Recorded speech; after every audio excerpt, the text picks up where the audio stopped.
Hello friends, it's Sick Wicked Nasty here. We're going to do our first ever class guide. Uh, my channel is geared more towards beginners or people that are looking for a more easy and efficient way to play, not necessarily a min-maxer or someone that's looking to follow the meta kind of thing. Uh, Generally when I make videos, I will try to direct those people that are looking for that kind of content to people that can provide that kind of content.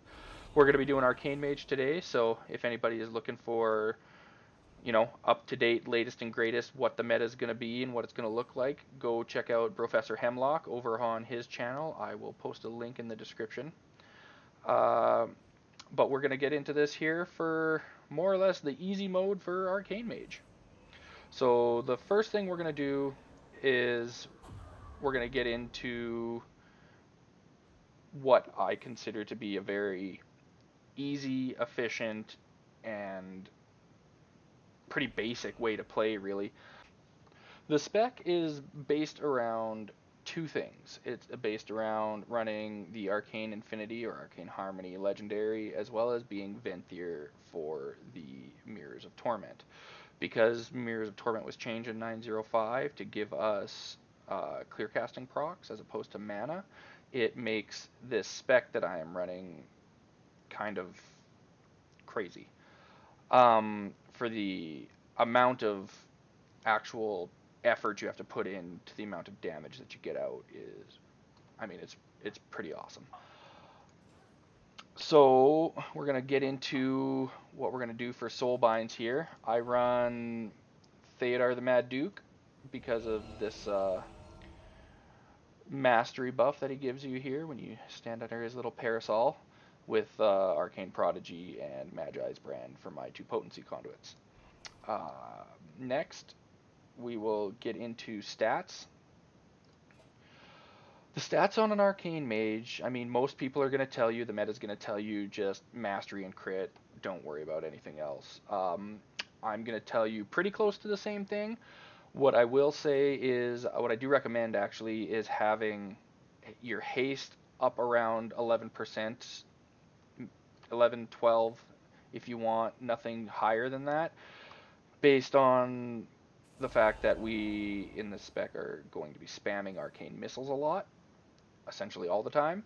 So having your arcane missiles at a 2.2 second cast is pretty important for your Touch of the Magi window, as it lets you get 3 casts of arcane missiles off before you sneak a barrage into the end of your touch window.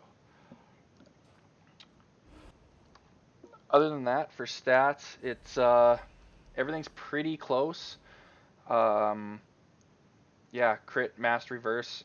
Depending how much mastery you have will determine, or not necessarily determine, but open up extra options in your talents when we get to that. But yeah, let's get into that. So I'm running amplification, slipstream. The reason I'm running slipstream is because we are going to get a buttload of clear casting procs running this. So having slipstream just allows you a whole bunch of movement on average. Well, let's look at my last dungeon that I did here. Throughout the dungeon, I got 112 clear casting procs in a 28-minute run. 25-minute run, sorry. So you're gonna have, you know, between 3 and 5 procs a minute on clear casting, so you have lots of time to move around. Uh, in the name of keeping the spec really easy to play and also very smooth feeling and less punishing if you aren't so great with your positioning, I'm running Incanter's Flow. Uh, Instead of Rune of Power. I know Rune of Power is, supposedly the end all be all, big dick, greatest thing on the earth going kind of thing. But I stay away from it because if you're not good with positioning and if you're not familiar with fights, you lose a lot of your uptime with it. Because if you drop it in the wrong place and you have to move out of it, or if you're shot calling like I do for my raid group, a lot of times you'll just be going through your rotation, you'll drop your Rune of Power, and then you got to move out of your Rune of Power, and then your entire burst is screwed. So I prefer to just run Incanter's Flow, so it gives me a lot more versatility, a lot more movement, makes me a lot less of a turret spec. Because I'm running such a barrage heavy spec, as you can see, my two main damage here are missiles and barrage.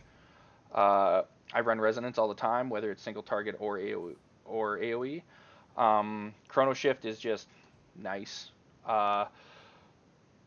In this row, I run Arcane Orb because I feel like it smooths out the rotation more. If you're not comfortable with adding any extra buttons to your rotation, you can go to Reverberate, and it'll slightly change the rotation, but it'll actually make it a little simpler. This is where I'm also very different. If you have below 30% mastery, I recommend running Time Anomaly, as it does a good job of, especially in Mythic Plus, it does a very good job of leveling out your damage over the course of a dungeon. It's not the you won't see the spikes or the roller coaster effect, I call it, of Arcane, where you get these huge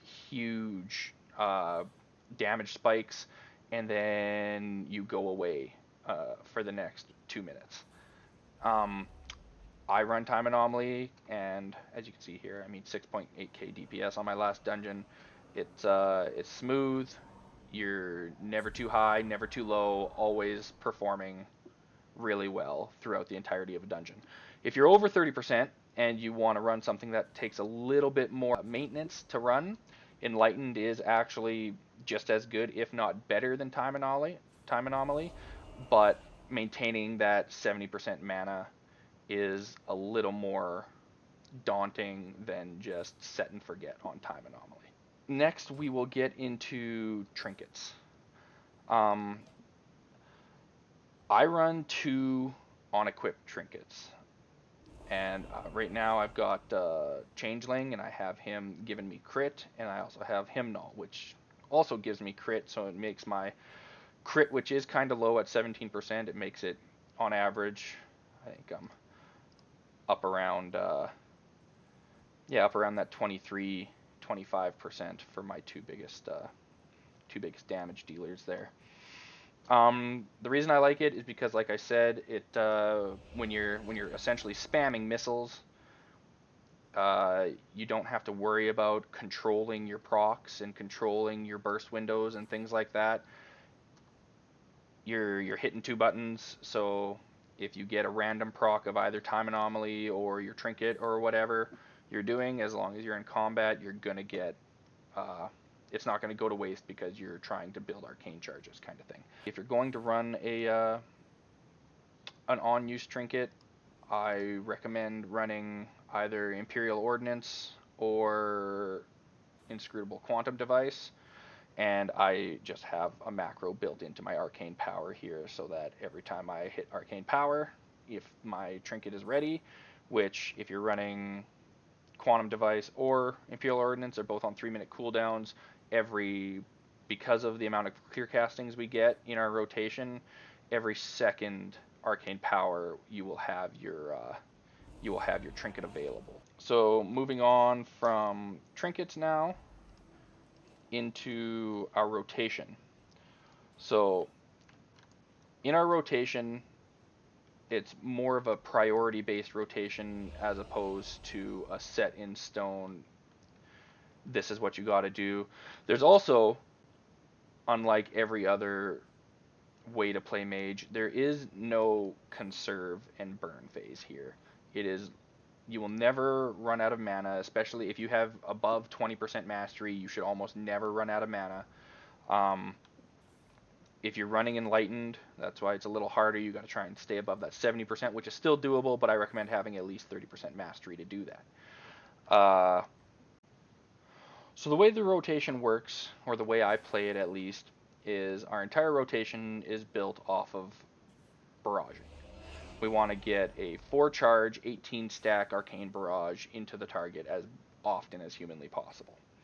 So what our first priority is going to be is to build arcane charges.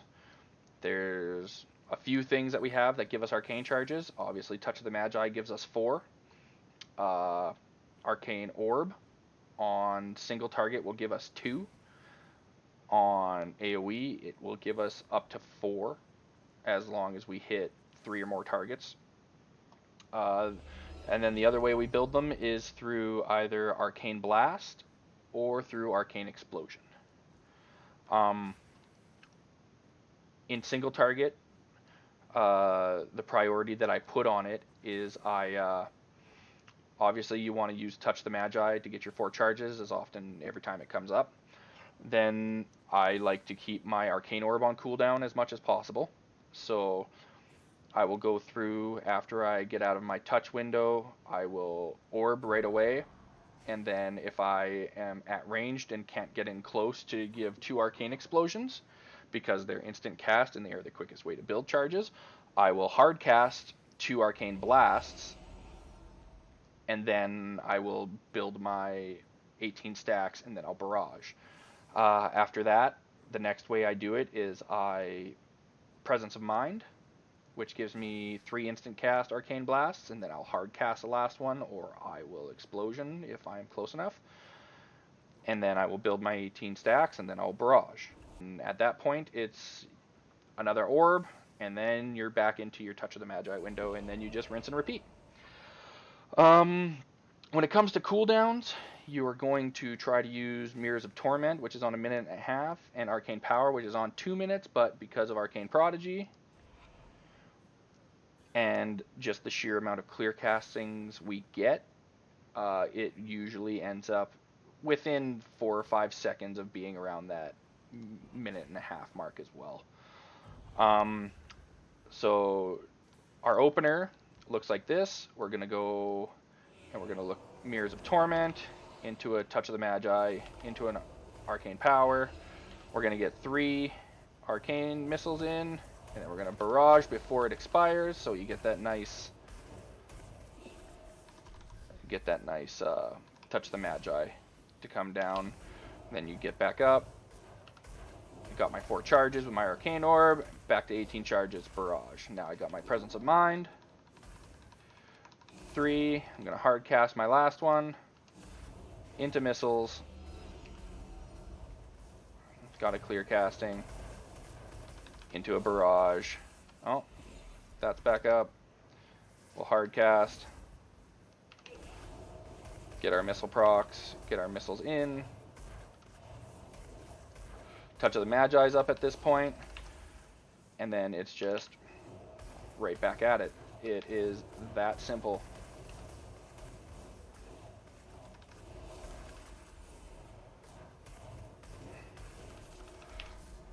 But yeah, so as far as complexity goes, it is about as simple of a rotation as you can possibly get, and it does a decent amount of damage.